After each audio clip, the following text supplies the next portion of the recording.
इसका दोष, इसका जवाब भी एनडीए की सरकार को ही देना होगा, क्योंकि लोकसभा चुनाव के बाद बिहार में मोदी जी की और नीतीश जी की ही सरकार है। अगर नेपाल से लोग आकर बिहार में वोटर लिस्ट में नाम जोड़ रहे हैं तो बिहार सरकार की पुलिस और प्रशासन क्या कर रहा है? ये पूरा बखेड़ा इसलिए खड़ा किया गया है कि एनडीए को, सत्तारूढ़ दल को ये डर सता रहा है कि 30-35 बरस के बाद बिहार में लोगों को एक नया रास्ता दिख गया है। ये वोटर आईडी का जो बखेड़ा है ये अभी शुरू हुआ है पिछले 2-3 हफ्तों से।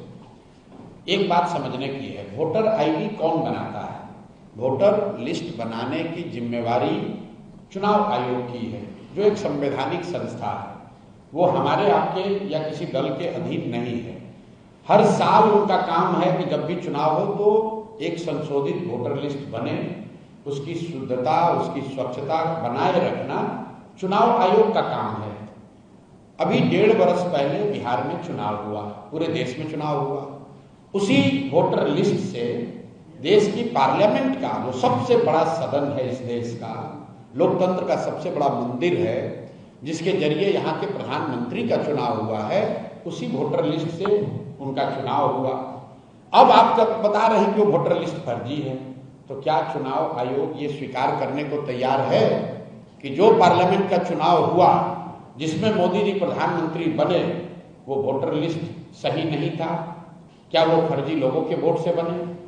और अगर लोकसभा चुनाव के बाद से फर्जी लोग आ गए, जैसा कि बताया जा रहा है सूत्रों के हवाले से कि नेपाली और बांग्लादेश के बहुत सारे लोग बिहार में वोटर लिस्ट में अपना नाम घुसा लिए हैं या बिहार में आके रह रहे हैं, तो इसका दोष, इसका जवाब भी एनडीए की सरकार को ही देना होगा, क्योंकि लोकसभा चुनाव के बाद बिहार में मोदी जी की और नीतीश जी की ही सरकार है।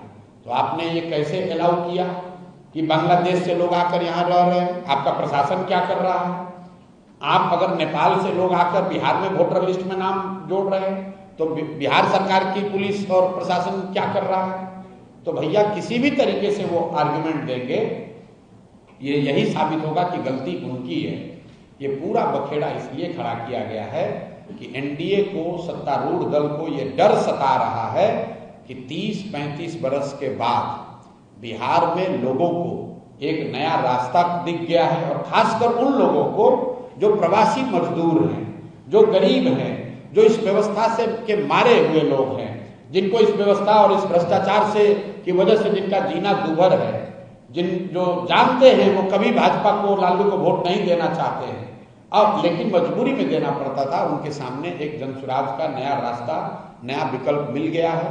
तो अब भाजपा वाले, एनडीए वाले कोशिश कर रहे हैं कि इस तरह के युवा, इस तरह के प्रवासी मजदूर या समाज के वो वर्ग जो भाजपा एनडीए के खिलाफ वोट देने वाले हैं, उनको वोटर लिस्ट के शुद्धता के नाम पर उनको परेशान किया जाए और जहां तक हो सके उसका नाम काटा जाए। मेरा आपके माध्यम से लोगों से एक अपील है, आप घबराइए नहीं, कोई चुनाव आयोग आपका नाम नहीं काट सकता है। सुप्रीम कोर्ट का जजमेंट है, चुनाव आयोग को नागरिकता जांचने और तय करने का कोई अधिकार नहीं है।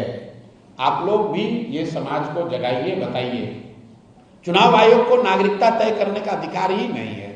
वो सिर्फ ये कह सकते हैं कि आप वो डॉक्यूमेंट लाइए जिससे कि वोटर लिस्ट में आपका नाम ऐड किया जा सके। आपका नाम काटना, आपका राशन पानी बंद करना, आपकी सरकारी व्यवस्था से मिलने वाली मदद को बंद करना, ये चुनाव आयोग के अधिकार क्षेत्र के बाहर का बात है। तो थोड़ी परेशानी जरूर हो रही है, लेकिन लोकतंत्र है, इसमें लड़ना ही पड़ेगा। लड़कर लोगों को अपना हक लेना पड़ेगा, और वोट का अधिकार सबसे बड़ा अधिकार है, इसको किसी को नहीं छोड़ना है।